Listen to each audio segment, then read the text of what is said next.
What up? I'm Dylan Schoonover, host of the Artist Spotlight, chilling here in Cleveland, Ohio today with Mattie from For Today. Hey, man. Thanks for coming on the show, sir. My pleasure. Thank you for having me. Absolutely. Appreciate you being here. You've been on, I think we're like 18, 19 dates deep now. Yeah. Is the grind getting to you?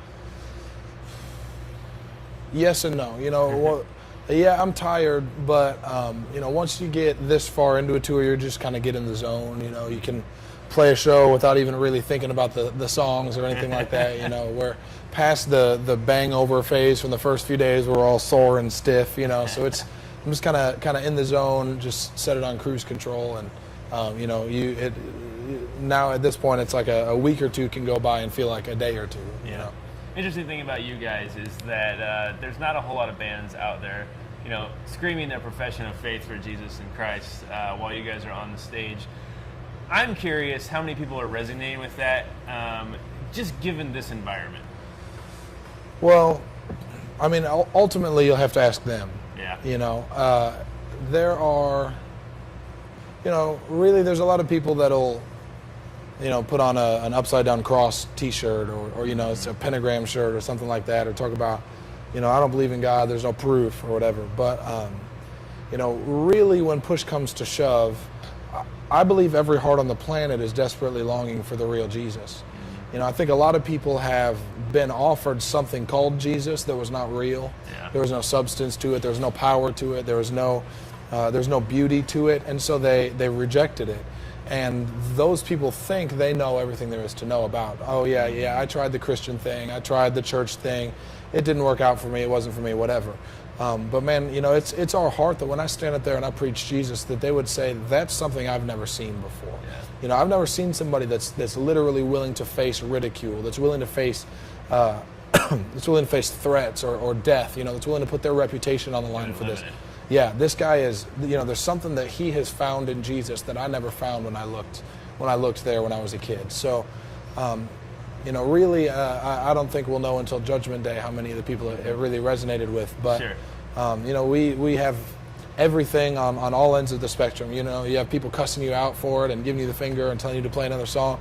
And you have kids weeping and having, tremendous life-changing experiences. So, I was going to say, I bet you do have some interesting conversations that people are not having at other signings at press tents. Oh, absolutely. Absolutely, man. There was a kid today that got delivered from stuttering. He was a kid that had a stutter for a long time, like a nervous thing, and we laid hands on him, and he spoke clear afterwards immediately. That's so sick. Yeah. That's so sick. Yeah, it's crazy because, even I was talking to a lady, there's a trash can behind us, folks, and there's this lady that was changing the trash, and she said, who are you interviewing? I said, a band called For Today. Hadn't heard of you. And I said, yeah, they're a Christian band. And she said, what kind of music do they play? And I said, well, they play like heavy. She goes, like death metal? I said, kind of like death metal. And she goes, that's an oxymoron, isn't it? And it's what I think is cool is that people oftentimes misconstrue the type of music for being automatically negative. Yeah. And have you guys feel like you've really been able to win over a crowd through your style? Yes and no. I feel like you would face some ridicule. Yeah. But you would also be an outlet for someone who loves that form or genre. Yeah. Where there's not a lot of that going on. Yeah, exactly. We, we've been able to sort of preach this message with our lives, and that is that music cannot be inherently evil or inherently righteous. The definer of the music is the heart of the person making it. Yep. And you can have, country music that is just as, driven by greed and self-centeredness and evil things just as much as any satanic death metal band. Same with even, I know for a fact there are Christian artists that are out there that are just playing Christian music because there's money to be made in it. Yeah. So, whether something is honoring to God or not honoring to God is not defined by the genre or the way it sounds. It's based on the heart of the person that is that's creating it. You're absolutely correct. And I don't want to make this completely about Christ. Our world is about Christ. I share a faith, and I found it cool to hear you guys screaming on stage about your faith. But let's also talk about the music and just the pure fact of you've got 70 to 80 bands any given day. Mm-hmm. And somebody who comes up and hasn't seen you, and regardless of what your message is, your stage presence, how do you set yourself apart so that when they leave, you go, you know what, that band, that For Today band, man, I've got to check them out. I've got to go see their merch. I've got to remember them. Well, it helps that I'm a big brown guy. I always say that if I was a skinny white dude with tattoos and brown hair, nobody would remember our band at all. We should put you and Micah together from Most Sleeper. Yeah. Two big He's dudes. Awesome. But one of the things that we have always been really serious about is just being excellent. Yeah. I've seen a lot of young Christian bands that get up there and talk for 20 minutes about their faith and tell their whole life story and play one song very poorly, and then call it persecution when people don't like them, and it's like, man, we really set ourselves a long time ago to be the band that people would be able to look at and say, I don't even agree with what he's saying about Jesus, but they're a good band. They put on a really high energy show, really intense, aggressive show. Yeah.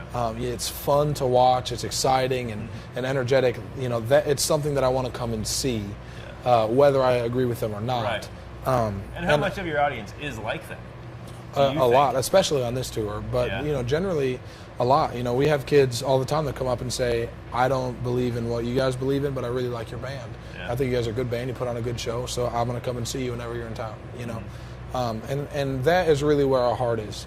I hate that between you and me, I kind of even take issue with the fact that there is such thing as a Christian music industry. Sure. Because it just seems so exclusive. Like only if you're a Christian, then you can listen to our music, but otherwise no. And so I agree with you 100%. I want our music to be accessible to people that like music.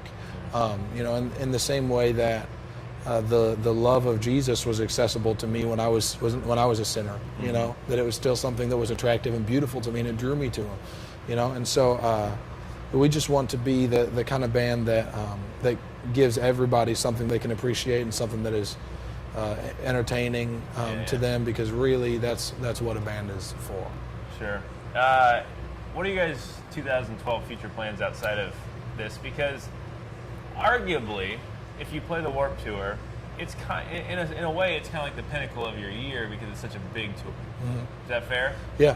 Okay. So what are we going to follow this up with? We're actually not sure yet. I know we're doing a tour in the fall.